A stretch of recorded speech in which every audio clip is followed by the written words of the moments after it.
Hi, my name is Lori Cheney, and I teach at Hart County High School. I teach Algebra 1 to freshmen, and I have 4 classes of regular algebra and 1 class of honors algebra.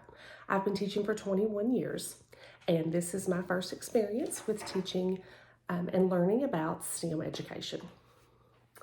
When I first heard about and was approached about this STEM CS grant, GRREC Ed program, I was very leery. I knew how busy I was at school, and I just felt like I couldn't do anything more. But I'm so thankful that I was encouraged to join into this program. It's been very rewarding. My most valuable takeaway from this experience is the importance to intentionally plan, to incorporate STEM lessons into my instruction. Like I said, I've been teaching 21 years. 9 of those years have been regular ed Algebra 1. The other 12 years, I was a special education teacher. And I've always been the type of teacher who wanted to learn new ways of teaching, new things that I can incorporate into my classroom, new strategies for my students to learn.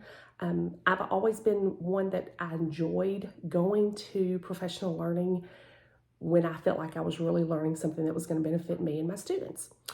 And so I've always been willing to learn. But it seems like when the school year gets started, I get so busy just teaching. I get so busy with the school year that all of those things new things that I've learned kind of go to the wayside, and I go back to my just regular teaching that I've always done, which is fine, but I want to incorporate more of what I am learning. The artifacts definitely helped me with that through the GRREC Ed program. Our artifacts that we had to submit each month, that helped me to stay organized and stay focused on the STEM grant. It's definitely opened my eyes to the necessity of being intentional. And I also have other teachers in my department who are also involved with GRREC Ed. And I know that working with them and having them there to talk to throughout the school year, it will definitely help me to be more intentional. I know that students enjoy learning and they have a better understanding of the content when it's hands-on, real-world examples. And the GRREC Ed has allowed me to learn about all of these different, so many resources out there that I can incorporate in and let my students learn with real-world examples. I plan to begin my year this year with at least 1 STEM lesson or activity for each unit.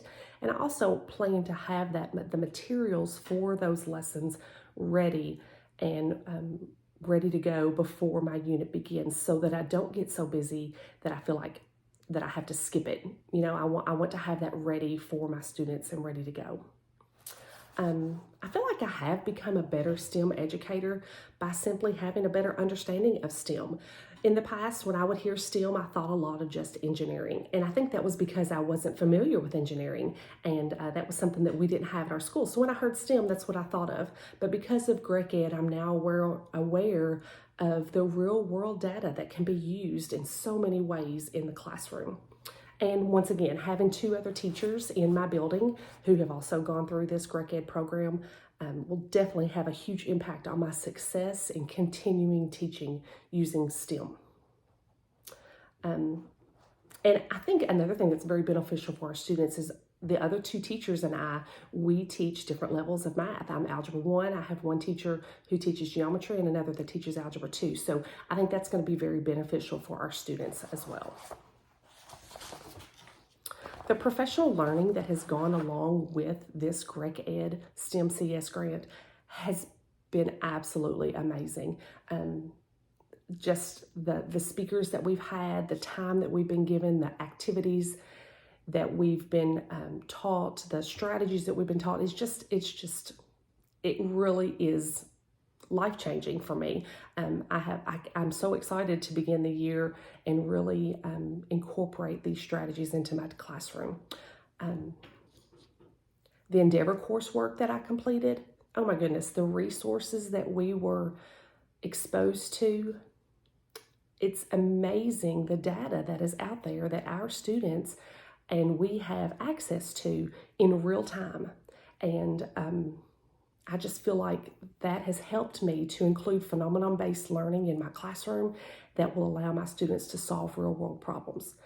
The conceptual curriculum mapping PD, that was also an excellent time for me and my colleagues to work together to redesign our curriculum maps so that the standards could be taught together. Therefore, that's creating a deeper learning for our students. So all of this professional learning that we have been able to participate in has been absolutely wonderful. The biggest limiting factor that I feel like I have encountered the last couple years is definitely time.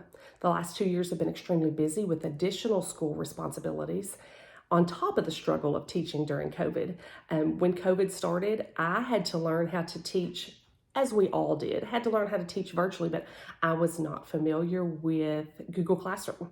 So, I was focused on how do I communicate with my students through Google Classroom and Google Forms, and how do I check their assignments when they turn them in on Google Docs and things like that I wasn't familiar with.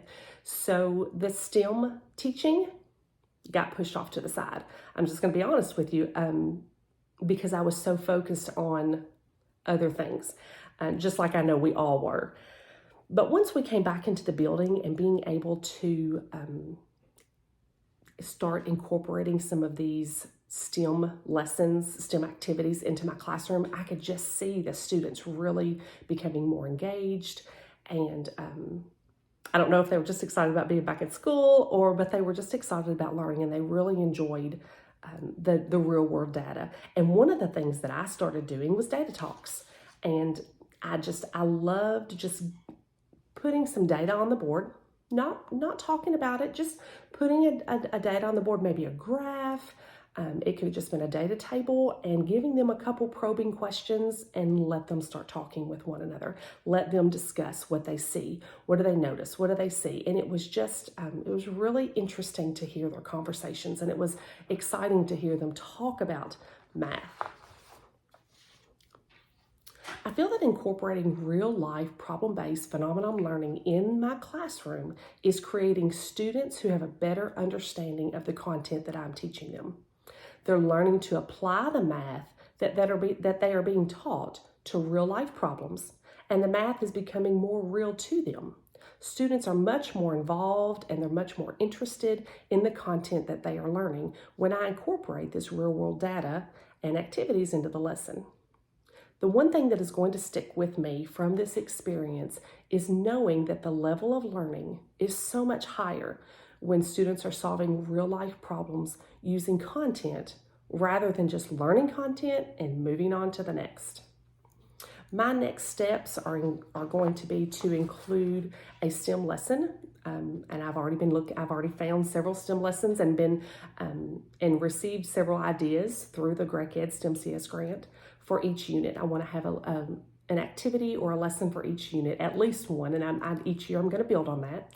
And I hope to have all these activities prepared when they're needed. I want to have all of them ready before the unit starts, have all my materials ready for that.